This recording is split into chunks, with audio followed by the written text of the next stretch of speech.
అందరికీ నమస్కారం అండి. Welcome to volunteer connection YouTube and Telegram channel. So మన ఛానల్ని కనుక ఫస్ట్ టైం చూస్తున్నట్లయితే ప్లీజ్ సబ్స్క్రైబ్ చేసుకోండి. పక్కనే ఉన్న బెల్ ఐకాన్ని క్లిక్ చేసి ఆల్ అని ట్యాప్ చేయండి. లైక్ చేయండి, షేర్ చేయండి, కమెంట్ చేయండి.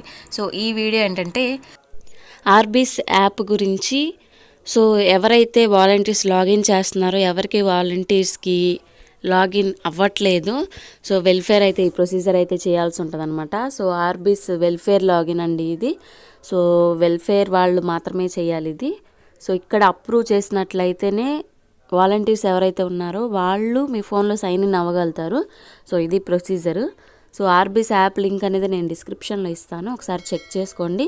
సో ఇందులో అయితే ఫస్ట్ పార్ట్ ఇంతకుముందు ఆల్రెడీ చేయడం జరిగింది. సో మళ్ళీ ఒకసారి రివైండ్ చేసినట్టు ఉంటుందనేసి సో అప్రూవల్ చూపిస్తున్నాను. సో ఇక్కడ వాలంటీర్ వెరిఫికేషన్ అని ఉంటుంది కదా, సో అది క్లిక్ చేసిన తర్వాత అప్రూవ్ చేస్తే కనుక వాళ్ళది అప్రూవ్ అవుతుందన్నమాట.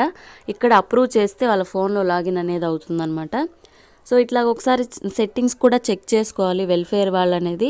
సో ఆల్రెడీ ఇంతకుముందు RBIS సంబంధించిన వాళ్ళైతే ఒక జనరేట్ చేసి ఒక పాస్వర్డ్ అయితే ఇవ్వడం జరిగింది. సో దాన్ని ఎలా చేంజ్ చేసుకోవాలనేది చూద్దాం ఇప్పుడు. సో చేంజ్ చేసుకునేటప్పుడు కూడా మీకు ఏది ఈజీగా ఉంటుందో స్ట్రాంగ్ పాస్వర్డ్ అయితే పెట్టుకోవాల్సి ఉంటుంది అనమాట. సో చేంజ్ పాస్వర్డ్ అనేసి అప్డేట్ చేసుకోవాల్సి ఉంటుంది వాళ్ళు ఇచ్చిన పాస్వర్డ్తో పాటు. సో ఇది ఆల్రెడీ చేశాము, మళ్ళీ రివైండ్ చేస్తున్నాను. ఎవరైతే మీరు మార్చుకోలేదో పాస్వర్డ్ని మీరు అందరూ మార్చుకోవాల్సి ఉంటుంది. సో వాలంటీర్స్కి సంబంధం లేదండి ఇది, సో వెల్ఫేర్కి మాత్రమే. సో ఇది అండి అప్రూవల్ ప్రాసెస్. ఇక్కడ అప్రూవల్ అని వచ్చింది కదా, అప్రూవ్డ్ అని వచ్చింది. సో ఇలా అప్రూవ్డ్ అని వస్తే ఈ పర్టికులర్ వాలంటీర్కి మొబైల్లో లాగిన్ అవుతుందన్నమాట. అండ్ నెక్స్ట్ చూసుకుంటే సో ఇందులోనే pensioner verification, volunteer verification, pensioner list ఇవన్నీ చూపిస్తుంది. సో ఈ లాగిన్లో, సో ఈ వెల్ఫేర్ లాగిన్లో కావచ్చు లేకపోతే వాలంటీర్ లాగిన్లో కావచ్చు ఎంతమంది పెన్షనర్స్ ఉన్నారు అనేది చూపిస్తుంది అనమాట. సో వాళ్ళ పెన్షన్ ఐడి, వాళ్ళ డీటెయిల్స్. అండ్ నెక్స్ట్ చూసుకుంటే మెయిన్ ఇదే request to add pensioner to this అని ఉంటుంది. సో టు RBISకి పెన్షనర్ని యాడ్ చేసుకోవడం అనమాట. పెన్షనర్ నేమ్ ఇవ్వాలి, సో ఎంటర్ పెన్షనర్ ఐడి ఇవ్వాలి, pension type ఇవ్వాలన్నమాట.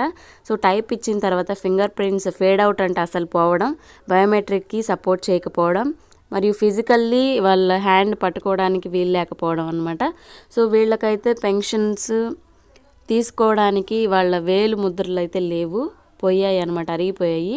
And pension card upload చేయాలి. అండ్ పెన్షనర్ ఫోటో అప్లోడ్ చేసి సబ్మిట్ చేస్తే కనుక ఆ పెన్షనర్ అనేది ఈ వెల్ఫేర్ లాగిన్లో అయితే యాడ్ అవుతారు. సో వాలంటీర్ లాగిన్లో అందరివి రావట్లేదు కాబట్టి సో ఇదే యాడింగ్ ప్రొసీజరు. సో ఇక్కడ యాడ్ చేసేస్తే సరిపోతుంది, వెల్ఫేర్ వచ్చేసి ఇస్తారనమాట. సో ఇదండి ప్రొసీజరు. సో ఇది అందరికీ తప్పకుండా షేర్ చేయండి. 2 డేస్లో ఇవి చేయాలి. So thank you for watching.